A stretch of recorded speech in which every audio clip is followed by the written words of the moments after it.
Hai, kali ini berkisah tentang persahabatan dua remaja, hingga melibatkan Dewa Gunung. Cerita ini dari film berjudul, The Summer Hikaru Died. Kita langsung ke ceritanya. Berawal dari seorang remaja bernama Yoshiki berlari di dalam hutan, untuk mencari Hikaru, temannya. Saat itu Hikaru sudah terbaring di tanah dan melihat makhluk yang disebut Nonuki sama mendekatinya. 6 bulan kemudian, di bulan Juli tahun 2020 di desa Kubitachi, sepulang sekolah, Yoshiki dan Hikaru mampir ke toko, untuk membeli es krim di musim panas. Saat itu, Yoshiki ingin memastikan kebenaran Hikaru menghilang selama sepekan di gunung, 6 bulan yang lalu, karena Yoshiki merasa ada keanehan sejak Hikaru kembali. Yoshiki langsung menuduh Hikaru bukanlah Hikaru yang sebenarnya. Mendengar itu, Nonuki sama terkejut, karena apa yang dikatakan itu benar. Nonuki sama segera minta Yoshiki merahasiakannya, sehingga dia tidak perlu membunuhnya. Sejak itu Yoshiki terpaksa menerima Nonuki sama di dalam tubuh Hikaru sebagai teman, seperti tidak terjadi apa-apa. Besoknya, mereka ke sekolah bersama seperti biasa, Nonuki sama menjemput Yoshiki dan sepulang sekolah, mereka mampir beli ayam katsu, sebagai pengalaman pertama bagi makhluk gunung, untuk menikmatinya, walaupun, sebenarnya makhluk gunung bisa merasakan kenangan tubuh Hikaru asli, tentang rasa ayam yang super lezat itu. Setelah itu mereka kembali bersepeda untuk pulang, dan saat itu mereka melewati seorang ibu terkejut, karena bisa melihat Nonuki sama. Selain itu, tiba-tiba mereka dikejutkan seorang nenek yang berteriak saat melihat Nonuki sama. Nenek sangat ketakutan dan segera masuk rumah. Mereka kembali jalan dan Yoshiki mengajukan pertanyaan untuk memastikan, apakah Hikaru asli benar-benar meninggal. Nonuki sama membenarkannya, karena saat dia menemukan Hikaru, Hikaru sudah diambang kematian lalu saat tersadar, dirinya telah menyatu dengan tubuh Hikaru. Malamnya, Nonuki sama datang ke rumah nenek Matsura dengan mengetuk pintu tapi nenek tak mau membukanya, karena ketakutan. Tapi, akhirnya Nonuki sama berhasil masuk dan tidak lama setelah itu, polisi, warga sekitar serta putri nenek Matsura, datang ke rumah nenek, karena nenek telah meninggal dunia. Besoknya di sekolah, para siswa membicarakan nenek Matsura, dan hal itu membuat Maki takut melewati terowongan, sehingga harus berputar masuk hutan untuk pulang. Maki segera mengajak Yoshiki pulang bersama, awalnya Yoshiki menolak, tapi Hikaru datang dan setuju menemani Maki. Sementara di rumah nenek Matsura, Takeda kedatangan Tanaka, yang ahli menangani makhluk lain, untuk mengatasi kasus yang terjadi di desa, diawali kasus nenek Matsura, dan menganggap ritual keluarga Indo telah gagal. Akhirnya, mereka berempat menemani Maki lewat hutan, tapi tidak terjadi sesuatu. Maki merasa senang dan berterima kasih. Yoshiki, Hikaru, Asako dan Yuki kembali masuk hutan untuk pulang. Sayangnya di tengah hutan, Yoshiki melihat makhluk halus, yang berjalan mendekatinya. Melihat itu, Hikaru memanggil Yoshiki dan seketika mata Hikaru berubah merah, membuat makhluk itu menyerang Hikaru hingga pingsan. Di tempat lain, Takeda, Tanaka dan dua temannya berkumpul. Tanaka menunjukkan hasil penemuannya di gunung tadi pagi, yaitu sebuah tas perut Kohei, ayah Hikaru, yang telah meninggal dunia. Tanaka membuka tas itu dan mengeluarkan sebuah batu. Tanaka yakin batu ini dulunya kepala manusia, dan dipercaya sangat efektif menangkal roh halus. Setelah bangun, Hikaru menjelaskan bahwa makhluk itu akan menempel pada Yoshiki, tapi untungnya Hikaru berhasil menelannya, walaupun ada perlawanan, membuat Hikaru mimisan. Hikaru berpesan pada Yoshiki, untuk tidak memandangi makhluk lain, karena mereka akan menempel, lalu mereka segera menyusul Asako dan Yuki. Besoknya di sekolah, Hikaru akan menunjukkan bagian dalam tubuhnya pada Yoshiki, karena Yoshiki sangat penasaran setelah Hikaru menelan makhluk halus. Perlahan Yoshiki memasukkan tangannya, dan merasakan seperti menyentuh daging ayam mentah yang sedang dibumbui. Lama-lama, Yoshiki merasa ditarik ke dalam tubuh Hikaru, dan Yoshiki segera mengeluarkan tangannya. Pulangnya, Yoshiki mampir ke supermarket dan saat mengeluarkan sepedanya, Yoshiki didatangi seorang ibu bernama Rei, yang memberi peringatan, Yoshiki dalam bahaya karena secara perlahan Yoshiki tidak lagi menjadi manusia, karena itu, Yoshiki harus menjauhi Hikaru. Rei berharap Yoshiki segera menghubunginya untuk bicara lebih lanjut. Besoknya, Yoshiki datang ke rumah Hikaru dengan membawa semangka, setelah Hikaru makan semangka kesukaannya, Hikaru kembali tidur. Saat itu Yoshiki mendapat pesan dari Rei, lalu ibu Hikaru memanggilnya untuk menitipkan sesuatu pada Satoko, ibu Yoshiki, sebagai ucapan terima kasih atas pemberian semangka. Saat itu, Hikaru sempat melihat pesan yang masuk ke HP Yoshiki. Setelah itu, Yoshiki pergi bertemu Rei. Rei bercerita, makhluk yang merasuki tubuh Hikaru menyebabkan noda yang berdampak pada desa. Sebelumnya, suaminya yang telah meninggal, tiba-tiba pulang ke rumah, awalnya Rei dan anaknya bahagia, tapi makhluk dalam tubuh suaminya lama-lama memberikan luka pada putranya dan berujung buruk. Besoknya saat pulang sekolah, Yoshiki tetap duduk di kelas, walaupun Hikaru mengajaknya pulang, Yoshiki minta Hikaru pulang lebih dulu. Hikaru merasa heran dan mencoba menghibur Yoshiki, tapi Yoshiki mengabaikannya. Hikaru semakin ingin tahu apa yang terjadi, dan mulai menyadari ini terjadi, karena dirinya yang bukan Hikaru asli. Yoshiki membenarkannya, lalu minta Hikaru pergi. Hikaru mulai menampakkan wujud aslinya dan mendekat, untuk mulai masuk ke tubuh Yoshiki. Untung saja Hikaru tidak meneruskannya, dan segera pergi. Besoknya, Hikaru tidak masuk sekolah. Saat pulang, Yoshiki mampir ke rumah Hikaru untuk minta maaf. Hikaru hanya minta Yoshiki tidak membencinya, dan sejak saat itu Yoshiki berniat membimbing Hikaru. Saat Hikaru di rumah Yoshiki, Hikaru mendengar Kaoru bicara dengan ibunya, ingin memakai yukata saat festival musim panas. Hari festival pun tiba, mereka pergi bersama. Hikaru ingin makan es serut dan Yoshiki mengajaknya ke halaman kuil untuk membelinya. Saat di gerbang kuil, Hikaru izin ke toilet dan Kaoru pulang untuk minta uang pada ibu. Yoshiki sendiri di tepi sungai, lalu disusul Hikaru dan bertanya, bagaimana Yoshiki bisa tahu dirinya bukan Hikaru yang sebenarnya. Yoshiki bercerita kejadian di malam itu, di mana saat itu beberapa warga datang ke rumahnya untuk menanyakan Hikaru. Walaupun Yoshiki telah dilarang ibu mencari Hikaru, tapi Yoshiki nekat berangkat ke hutan untuk mencarinya secara diam-diam, dan hanya Kaoru yang tahu kepergiannya. Saat di hutan, Yoshiki berusaha menghindari warga yang melakukan pencarian, hingga akhirnya Yoshiki melihat Hikaru terbaring di tanah dengan tubuh dingin dan tidak bernafas, lalu Yoshiki segera melaporkannya. Sejak itu, Yoshiki mengurung diri dengan berbaring di kamar berhari-hari. Saat bangun, Hikaru telah kembali, walaupun tak ada satupun yang menyadari Hikaru bukanlah Hikaru. Mendengar itu Hikaru berjanji akan selalu menjaga dan membantu Yoshiki, walaupun dirinya tidak akan bisa menggantikan Hikaru yang sebenarnya. Hari berikutnya, saat Kaoru sedang mandi, tiba-tiba ada rambut sangat panjang di kakinya, membuat Kaoru bertanya-tanya rambut siapa, karena di rumahnya tidak ada yang berambut panjang. Rambut itu juga terjulur di bak, dan bergerak saat Kaoru akan menyentuhnya. Tentu saja hal ini membuat Kaoru ketakutan, dan sejak itu Kaoru tidak mau mandi. Besoknya saat pulang sekolah, Yoshiki, Hikaru dan Maki pulang bersama untuk jalan-jalan. Saat makan bersama, Yoshiki bercerita tentang hantu Wik agresif di kamar mandi rumahnya. Mendengar itu, Hikaru berniat memeriksanya, tapi Maki tidak ikut karena ada hal lain. Lalu, Hikaru datang ke rumah Yoshiki dan memeriksa ruang kamar mandi. Beberapa saat kemudian terdengar sesuatu dari kamar mandi, Yoshiki langsung masuk dan melihat Hikaru tenggelam di bak mandi. Yoshiki segera menolong Hikaru, tapi malah ditarik hantu masuk ke dunia masa kecil, di mana Yoshiki dan Hikaru merawat seekor burung bersama. Namun, saat burung itu mati terjadilah pertengkaran di antara mereka, saling menyalahkan, karena lupa memberi makan. Sesaat kemudian kembali ke masa sekarang, Yoshiki dirasuki hantu Wik melukai wajah, bahkan menggigit tangan Hikaru. Akhirnya, Hikaru berhasil mengeluarkan hantu Wik dari tubuh Yoshiki dan membuatnya sadar. Setelah selesai, mereka menjemur baju, Yoshiki merasa bersalah dan saat itu, ibu bersama Kaoru baru pulang dari belanja. Ibu sempat bingung melihat baju basah mereka dan mengira mereka baru saja bermain di sungai. Saat Hikaru tahu bahwa ibu Yoshiki akan masak steak, maka Hikaru minta izin ikut makan malam bersama. Sementara, Tanaka dan Takeda masih berusaha mencari Nonuki sama dengan mendatangi kuil kecil di hutan. Saat itu Tanaka melukai tangannya sendiri, lalu menggenggam bel dan menjatuhkannya, supaya Nonuki sama datang mengejar bel dan noda ini akan menempel padanya. Besoknya di sekolah, Asako dan Yoshiki berbicara tentang sebuah buku yang berjudul Swampman, di mana ada seseorang yang tersambar petir lalu berubah menjadi orang lain. Yoshiki meyakini orang itu telah meninggal, tapi wujud dan ingatannya masih sama bahkan tak menyadari bahwa dirinya meninggal dan hidup seperti biasa. Menurut Maki, orang itu pasti berbeda dengan orang yang sebelumnya, sedangkan menurut Asako mereka tak bisa dianggap beda karena memiliki sel tubuh yang beregenerasi, tapi wujud mereka sama persis dan kecenderungan orang menilai berdasarkan apa yang dilihat. Setelah itu Asako membangunkan Hikaru yang tertidur untuk mengembalikan baju olahraga yang dipinjamnya kemarin, lalu mengajak mereka bermain bersama di akhir pekan di hari itu, hari Jumat. Yuki menyarankan untuk menginap di rumah seseorang. Hikaru segera menawarkan rumahnya dan akan memberitahu ibunya, sedangkan Maki minta untuk main kembang api, agar dia bisa menunjukkan tarian apinya. Malamnya, di SMA Kibogayama, lampu jalan sekolah berkedip-kedip dan tiba-tiba muncul makhluk tinggi hitam di balik pagar, setelah itu lampu menyala kembali secara normal.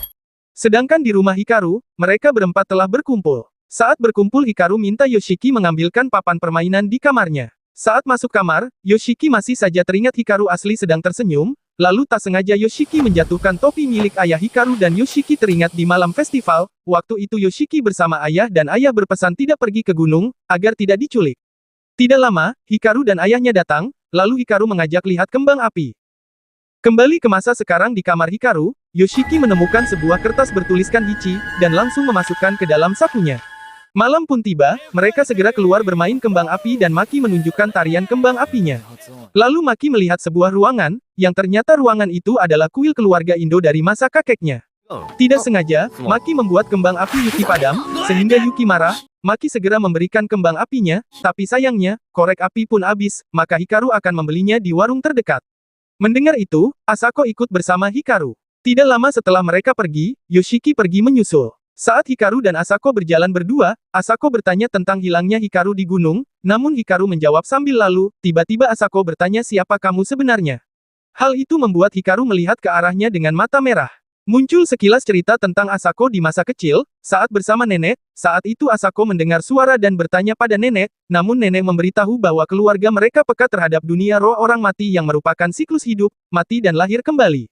Setelah itu, Yuki datang memanggil Asako. Seketika Asako mendengar suara langkah kaki, menampakkan bayangan transparan melewati Asako. Saat Yuki akan menyeberang jalan, sebuah mobil sedang melaju dan Asako segera minta Yuki berhenti. Dalam sekejap, Yuki tertabrak mobil, tapi ternyata bayangan itu melindunginya dan menghilang. Yuki pun selamat. Kembali ke masa sekarang, Hikaru mendekat pada Asako dan lewat mata, Nonuki sama keluar membuat Asako pingsan. Di saat itu, Yoshiki langsung mendatangi Asako dan Hikaru mengaku tidak sengaja membuat Asako pingsan, karena Asako tahu tentang dirinya. Yoshiki menuduh Hikaru mencoba membunuh Asako. Bagi Hikaru yang tidak mengerti arti kehidupan, merasa bingung apakah hidup itu sesuatu yang penting, karena menurutnya, hidup atau mati itu hanya perubahan wujud saja. Mendengar itu, Yoshiki menuduhnya ingin melakukan hal yang sama pada dirinya, namun Hikaru menyangkalnya karena masih ingin makan es krim bersama. Yoshiki juga menuduh Hikaru melakukan hal yang sama pada nenek Matsura. Hikaru malah membuka mulutnya berisi mata, hal ini membuat Yoshiki muntah. Lalu Asako terbangun dan mereka bertiga ke pinggir sungai. Saat itu, Asako mengungkapkan telah curiga ada yang merasuki Hikaru, karena terkadang suaranya terdengar aneh, tapi Asako merasa makhluk di dalam Hikaru berusaha melindungi Yoshiki. Yoshiki percaya dengan perkataan Asako dan minta Asako kembali duluan supaya tidak pingsan lagi, lalu Yoshiki berjalan pergi meninggalkan Hikaru. Besoknya mereka dijemput, tapi Yoshiki tidak ada. Maki mengkhawatirkan Yoshiki sedang sakit perut dan Asako berharap Yoshiki cepat pulih.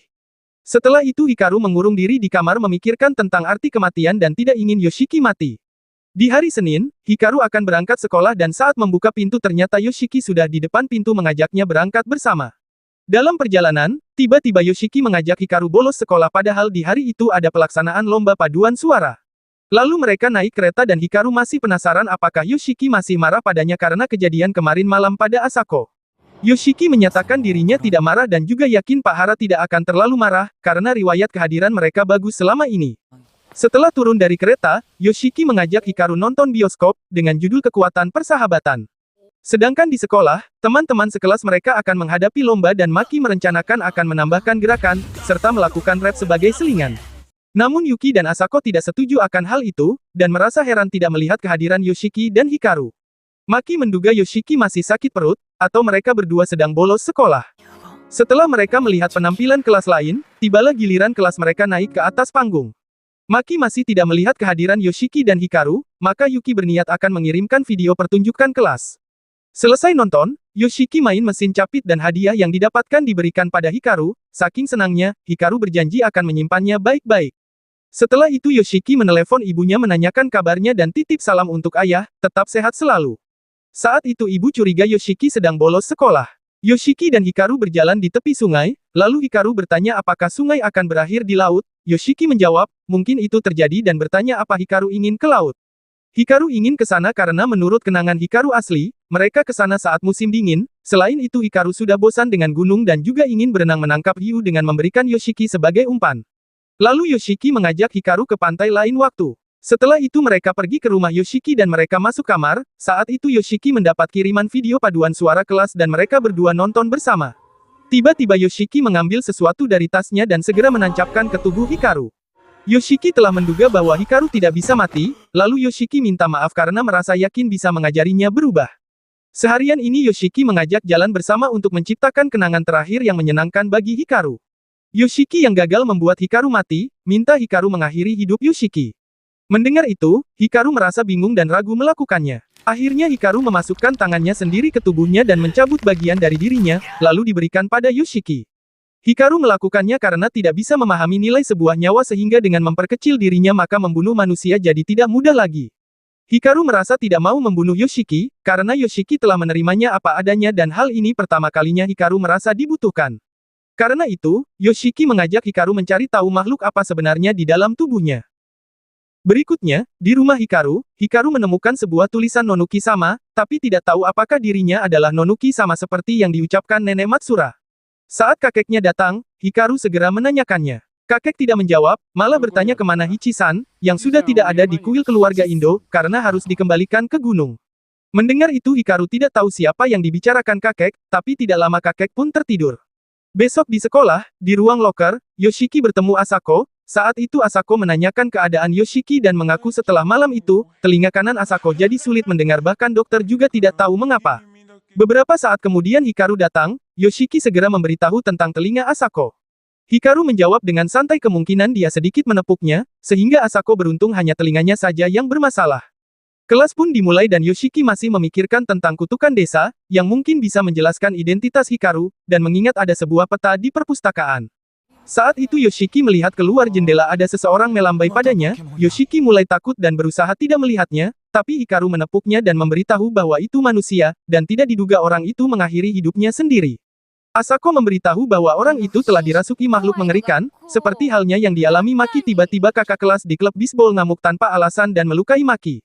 Pulang sekolah mereka pergi ke perpustakaan Kibugayama. Mereka melihat peta yang menunjukkan awal era Meiji. Di peta itu tertulis Darumasute yang merupakan nama lama dari Kibugayama. Dulu tulisan Kubitachi memakai kanji berarti leher dan potong. Peta Kubitachi membentuk tubuh manusia. Kubitachi dibagi menjadi 5 bagian, Kubitachi, Udekari, Udeiri, Ashidori, dan Darumasute.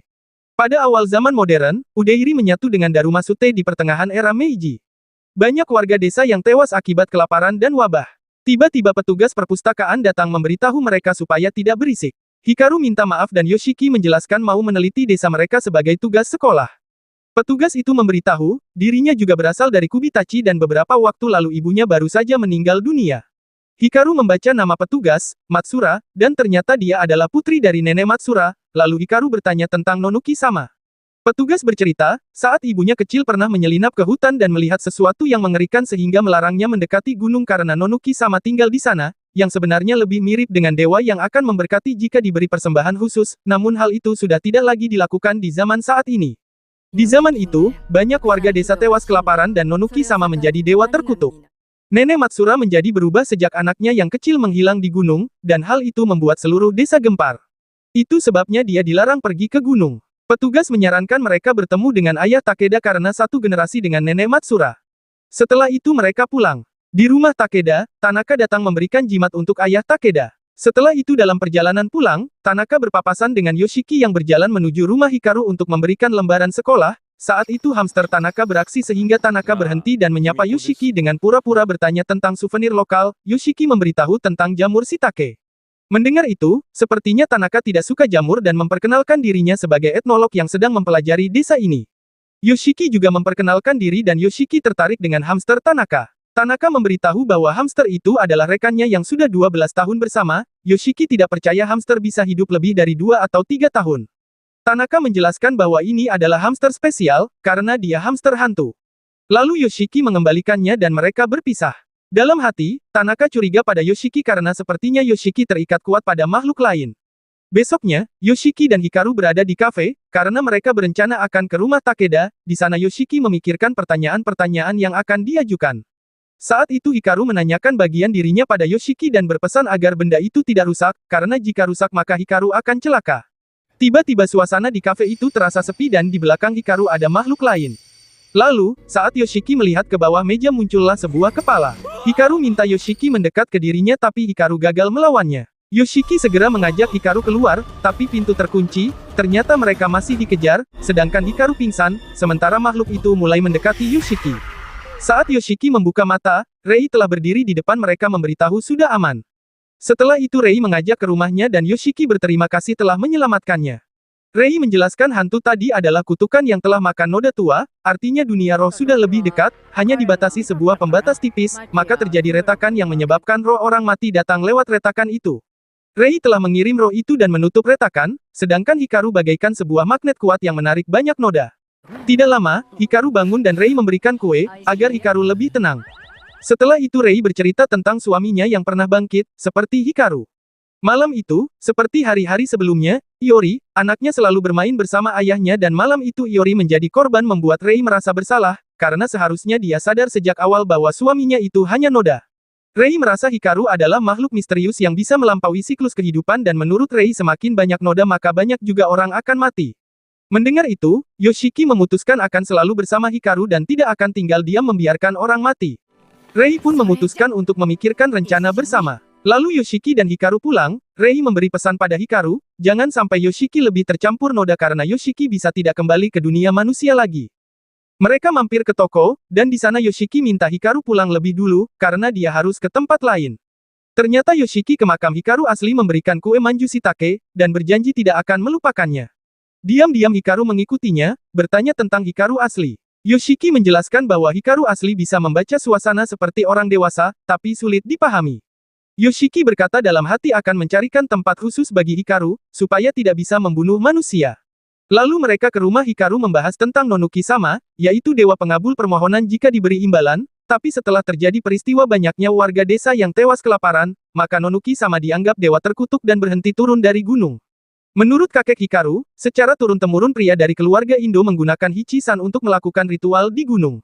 Yoshiki juga memberitahu bahwa Hikaru telah menarik noda, walaupun Hikaru sendiri bukan noda, melainkan gumpalan besar yang berasal dari neraka yang berada di luar siklus kehidupan, kematian dan kelahiran.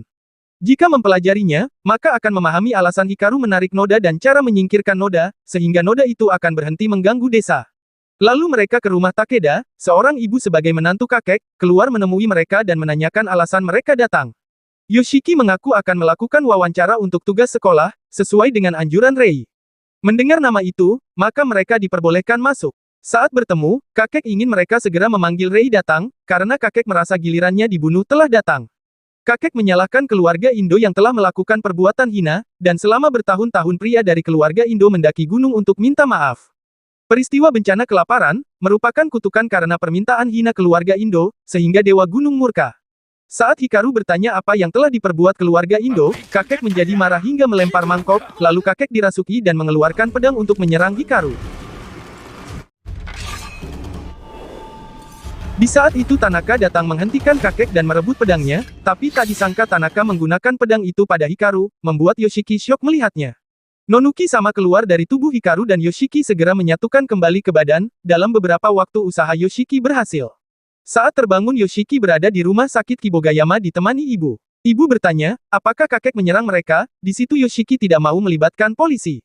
Ibu memberitahu bahwa kejadian itu hanya dianggap perselisihan kecil di desa. Yoshiki mencari Hikaru dan ternyata Hikaru tidur di tempat tidur sebelahnya. Sementara, Takeda datang menemui Tanaka memberitahu bahwa ayahnya telah meninggal, karena serangan jantung dan hal ini membuat Takeda dan istrinya merasa lega. Lalu Tanaka mencari kacamata hitamnya sambil meraba-raba, ternyata Tanaka telah buta sejak lama dan saat memakai kacamata dari perusahaannya membuat Tanaka bisa melihat. Takeda mempertanyakan tujuan Tanaka datang, Tanaka menjelaskan bahwa dia akan melakukan sesuatu dengan Nonuki-sama dan dirinya berada di pihak manusia. Malamnya, Yoshiki makan di rumah bersama keluarga. Setelah makan, Yoshiki bertemu ayah yang baru pulang dan ayah menanyakan kabar Yoshiki. Besoknya, Yoshiki kembali ke rumah sakit menemui Hikaru. Di sana juga ada Rei dan mereka membahas tentang berita TV, yang menyiarkan pria 20 tahunan telah menghilang setelah terlihat di dekat terowongan Darumazuka. Rei menjelaskan terowongan ini terkenal berhantu, karena konon di sana ditemukan banyak tulang manusia dan ada budaya mengubur jasad dalam beberapa bagian yang terpisah-pisah, tapi tidak pernah ditemukan tengkorak. Tidak lama, Hikaru terbangun dan leher Hikaru telah sembuh walaupun ada bekas. Sekarang Hikaru bisa merasakan sakit walaupun sedikit. Besoknya, Hikaru kembali masuk sekolah. Saat mereka berkumpul, Maki melihat Yoshiki menulis sesuatu dan menebak Yoshiki sedang meneliti Unuki-san. Lalu Maki bercerita di zaman dulu, tak ada cukup makanan, jadi mereka harus mengurangi populasi, apalagi mereka terjangkit berbagai penyakit, sehingga mereka membuat obat untuk mengaborsi janin. Obat ini dibuat dari merkuri yang ditambang di Gunung Nisayama dan diberi nama Uronuki, artinya obat pembunuh bayi. Sejak itu, penyakit dan sebagainya mulai menurun secara misterius. Yoshiki bertanya bagaimana Maki mengetahui hal itu. Ternyata Maki tahu dari kakaknya yang suka hal gaib dan telah mempelajari budaya rakyat di universitas di Tokyo. Yoshiki segera minta tolong pada Maki untuk bisa bertanya pada kakaknya tentang Unuki-san. Saat Maki bertanya pada kakaknya, Yoshiki bertanya pada Hikaru tentang kedatangannya ke rumah semalam. Hikaru mengaku tidak ingat alasannya, hanya teringat samar-samar saja. Lalu Maki menerima balasan dan bercerita, saat desanya terpecah sekitar tahun 1700-an, Unuki-san dianggap sebagai figur religius sudah lama tak dipuja. Namun tersebar rumor, orang-orang yang mengganggu di sana akan dikutuk. Lalu penganut agama lain yang dipersekusi pada era itu, kabur ke tempat ini dan mengambil kesempatan untuk menetap. Itulah sebabnya sekarang ada banyak gereja di Kibugayama, tapi menurut Yoshiki saat ini sudah tidak ada gereja di Kubitachi. Kepercayaan pada Unuki-san berubah dalam rentang waktu tertentu, dimulai dengan Uronuki, Unuki dan Nonuki. Saat pulang sekolah, Yoshiki masih memikirkan perkataan Maki tentang Nonuki-sama, lalu mengajak Hikaru memeriksa kuil yang dikatakan kakek Takeda. Mereka langsung ke kuil keluarga Indo, ruangan terasa gelap dan saat lampu dinyalakan, Yoshiki terkejut melihat banyak wajah di dinding yang ternyata terbuat dari kayu. Lalu Hikaru menyentuh salah satu wajah dan merasa sakit kepala, karena teringat bahwa kepala itu disebut Okubi-san, persembahan untuk Unuki-sama, supaya Unuki-sama mau membantu melimpahkan panen, mencegah penyakit dan sebagainya. Kepala yang dipersembahkan menghilang, sehingga diganti dengan kayu untuk menghormati manusia yang telah dipersembahkan. Kebanyakan kepala persembahan adalah orang yang sakit keras atau lansia. Hikaru menambahkan cerita sesuai yang diceritakan ayahnya, bahwa kuil kecil di pinggir desa, dibangun setelah memaksa biksu pengembara memberi kepalanya, karena mereka takut dikutuk dan korbannya tidak hanya biksu, tapi juga banyak orang tak bersalah. Lalu Hikaru melihat bahwa kepala Hichi-san telah hilang, biasanya kepala Hichi-san dibawa ke gunung untuk ritual persembahan pada Unuki-san. Hanya sebatas itu ingatan Hikaru asli, namun Hikaru belum ingat dosa keluarga Indo. Saat pulang, Yoshiki ke ruangan ayah dan bertanya tentang Kohei, ayah Hikaru, lebih tepatnya tentang hal yang telah dilakukan keluarga Indo dan dosanya. Awalnya ayah bingung karena Kohei dan dirinya selalu tidak mau putranya memikul beban. Kembali ke masa lalu saat Kohei dan Sujinaka masih SMA, Kohei berniat menikahi Yuki, seseorang yang dia sukai, menurutnya keluarga Indo harus segera menikahi orang yang disukai, untuk melindunginya.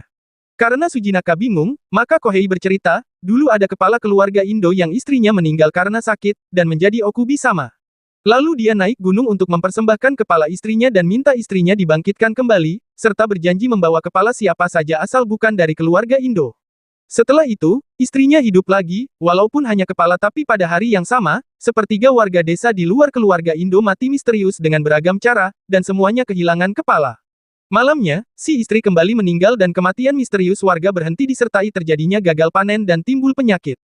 Kepala si istri masih disimpan di kuil keluarga Indo, bernama Hichi Indo. Karena kejadian ini, Kohei merasa ada beban yang dipikul dan harus diturunkan pada keturunannya nanti. Kembali ke masa sekarang, Sujinaka menjelaskan bahwa pria di keluarga Indo membawa Hichi-san ke gunung setiap 5 tahun, untuk minta maaf dan hal ini adalah asal mula ritual mereka. Sebelum Kohei meninggal, dia pernah bertengkar dengan tetua karena mau mengakhiri ritual itu di generasinya, sebab ritual itu tidak ada gunanya. Akhirnya Yoshiki bicara berdua dengan ayah setelah sekian lama. Saat itu ayah juga akan bicara dengan ibu dan ayah juga mengizinkan Yoshiki membaca buku yang dimilikinya. Besoknya Yoshiki masih memikirkan tentang sejarah dosa keluarga Indo yang melibatkan kematian massal warga desa. Menurut Yoshiki, Nonuki-sama seharusnya mencegah hal buruk terjadi di desa dan seperti penangkal petir yang menarik noda ke gunung. Yoshiki juga teringat perkataan Hikaru mengucapkan perpisahan ingin kembali ke gunung. Yoshiki merasa tidak ingin hal itu terjadi dan tidak sengaja menjatuhkan sebuah buku seni Raffaelli, yang berisi gambar sketsa neraka tahun 1519. Di sekolah, Yoshiki memberitahu Hikaru tentang dosa keluarga Indo yang diketahui dari ayahnya, karena hanya ayahnya yang dekat dengan Kohei. Setelah itu, Yoshiki mengembalikan sebagian tubuh Hikaru, supaya Hikaru tidak merasa sakit lagi, tapi Hikaru merasa yakin akan kembali normal. Lalu mereka berjalan keluar, tapi tiba-tiba Hikaru berhenti dan tertunduk, lalu makhluk keluar melalui garis leher mendekati Yoshiki. Yoshiki berlari dan bingung dengan Hikaru yang tiba-tiba berubah, dan saat akan turun, Yoshiki mendengar suara teman-temannya, sehingga batal turun, sedangkan Hikaru semakin mendekati Yoshiki, bahkan telah menyentuh wajah dan makin lama menutupi seluruh tubuh Yoshiki. Yoshiki memohon tidak dihabisi dan makhluk itu masuk kembali ke tubuh Hikaru, dan Hikaru merasa menyesal dan segera berlari pergi meninggalkan Yoshiki. Ternyata Hikaru berlari ke rumah Rei. Menurut Rei, sesuatu yang masuk ke diri manusia, beberapa elemennya tercampur dalam jiwa. Seperti yang terjadi kepada putranya, hal ini juga memancing banyak noda. Hikaru mengaku bahwa dia tidak mengerti nilai sebuah nyawa dan juga tidak bisa mengerti arti cinta, persahabatan dan keluarga. Hikaru tidak ingin menyakiti Yoshiki tapi terkadang lepas kendali. Mendengar itu, Rei merasa Hikaru adalah makhluk yang membahayakan jika salah langkah karena saat dia merasa terpojok dia bisa ngamuk. Hikaru ingin kembali ke gunung untuk mengurangi noda, tapi Rei merasa hal itu tidak akan mencabut akar masalah. Rei ingin mengeluarkan makhluk di dalam tubuh Hikaru, tapi saat akan menyentuh kepalanya, Rei membatalkan dan minta Hikaru pulang. Setelah itu Hikaru pulang, Rei merasa Hikaru pasti punya keluarga di luar sana yang sedang menantinya. Tidak lama, Rei kedatangan seorang tamu. Dalam perjalanan pulang, Hikaru merasa dirinya seorang monster dan dia tidak akan mau menjadi manusia. Saat sampai rumah, ibu sudah menunggu dan menyambutnya. Suatu saat, Kaoru minta pada ibu sebuah pelampung karena teman di kelasnya akan ke kolam renang Agustus nanti. Kaoru tidak mau pakai pelampung yang telah dibeli sebelumnya, karena lubang tiupnya bau, jadi Kaoru minta yang baru. Besoknya di aula sekolah, diadakan upacara penutupan semester pertama, dan libur musim panas akan tiba. Hikaru baru datang membuka loker, sedangkan Asako minta izin ke guru kembali ke kelas. Akhirnya Asako bertemu dengan Hikaru. Sementara itu, Tanaka mendatangi Takeda untuk membicarakan Nonuki-sama. Menurut Tanaka, Nonuki-sama adalah dewa fiksi yang dikarang di desa ini dan ritual keluarga Indo tidak ada gunanya, karena itu Tanaka berniat menanganinya supaya warga desa tidak akan dihabisi. Kembali ke sekolah, Asako masih ngobrol dengan Hikaru dan Asako kembali menyinggung Hikaru bukanlah Hikaru yang asli. Mata Hikaru merah dan menuduh Asako akan memberitahu orang lain, tapi Asako berjanji tidak akan memberitahu siapapun dan Asako juga tidak membenci Hikaru walaupun Hikaru telah melukai telinganya. Asako juga mempertanyakan apakah Hikaru asli masih hidup di tempat lain. Hikaru menjelaskan bahwa Hikaru asli sudah tidak ada. Mendengar itu Asako menangis dan Asako telah menduganya. Hikaru mendekati dan menghapus air matanya. Hikaru berpikir bahwa seharusnya mereka berduka untuk Hikaru asli, tapi karena keberadaannya, mereka tidak merasa sedih. Hikaru merasa bersalah, walaupun hal ini atas permintaan Hikaru asli. Besoknya, saat libur musim panas, keluarga Yoshiki kedatangan kerabat dari jauh. Tidak lama, Hikaru datang mengajak Yoshiki pergi. Mereka pergi naik kereta. Hikaru minta maaf, tapi Yoshiki merasa semuanya telah impas, karena dia sendiri pernah melukainya. Selain itu, Hikaru telah menyelamatkannya dari kerabat yang membuatnya lama-lama terasa sesak. Hikaru merasa dirinya memiliki tempat untuk pulang sambil menunjukkan wajah lucu membuat Yoshiki tertawa. Mereka pergi ke kota untuk membelikan Kaoru ban pelampung, dan Yoshiki memilih ban berbentuk salamander raksasa yang lucu. Setelah itu mereka duduk di taman dan saat itu Yoshiki bertanya apakah Hikaru masih belum mengingat menjadi Nonuki-sama. Hikaru merasa mengingatnya sedikit, terutama tentang mengabulkan permintaan. Setelah itu, Hikaru mengajak Yoshiki ke pantai. Lalu mereka berangkat ke pantai, demikian juga dengan Tanaka. Saat sampai, Hikaru merasa bahagia dan terkesan melihat laut yang begitu luas. Hikaru langsung bermain air di tepi pantai, tiba-tiba ada ular di depannya, tapi ketika melihat Hikaru, ular itu segera pergi. Saat itu Hikaru memikirkan tentang teman-temannya, dan menyesal tidak ikut konser paduan suara waktu itu, karena pasti menyenangkan dan liriknya menyentuh hati. Lalu Hikaru bercerita saat bertemu Hikaru asli sebelum meninggal telah membuat permintaan, karena dia tidak ingin membuat orang lain sedih dan tidak ingin Yoshiki sendirian. Maka Nonuki-sama mengabulkannya dan karena itu Nonuki-sama menjadi Hikaru, tapi Nonuki-sama minta maaf tidak bisa meneruskan permintaan Hikaru lagi karena harus kembali ke gunung. Nonuki-sama merasa belakangan ini terus menyerang Yoshiki, karena Nonuki-sama terus muncul ingin mengisi bagian dirinya yang kosong dan ingin melahap jiwa. Mendengar itu, Yoshiki tidak setuju karena usaha meneliti selama ini akan menjadi sia-sia, tapi Nonuki-sama bersikeras kembali, supaya Yoshiki bisa menerima kematian Hikaru dan menjalani kehidupan normal dan bahagia. Yoshiki tetap tidak terima dengan keputusan Nonuki-sama. Nonuki-sama menjelaskan bahwa sebenarnya dirinya dengan Hikaru asli sangatlah berbeda, dan mengakui bahwa dirinya sangat menyayangi Yoshiki bukan secara romantis atau sebagai teman, juga bukan sebagai Hikaru, tapi sebagai monster. Yoshiki merasa Nonuki-sama bukanlah pengganti Hikaru. Mereka sempat bertikai mempertahankan pendapat masing-masing. Yoshiki ingin Nonuki-sama menetap sebagai Hikaru, tapi Nonuki-sama ingin kembali ke gunung, sedangkan Tanaka memperhatikan mereka dari jauh. Sementara pelampung salamander mengapung di laut semakin jauh. Malam pun datang, mereka masih di pantai, lalu Tanaka mengambil salamander dan bergabung bersama mereka. Demikian ceritanya, sampai jumpa di cerita berikutnya.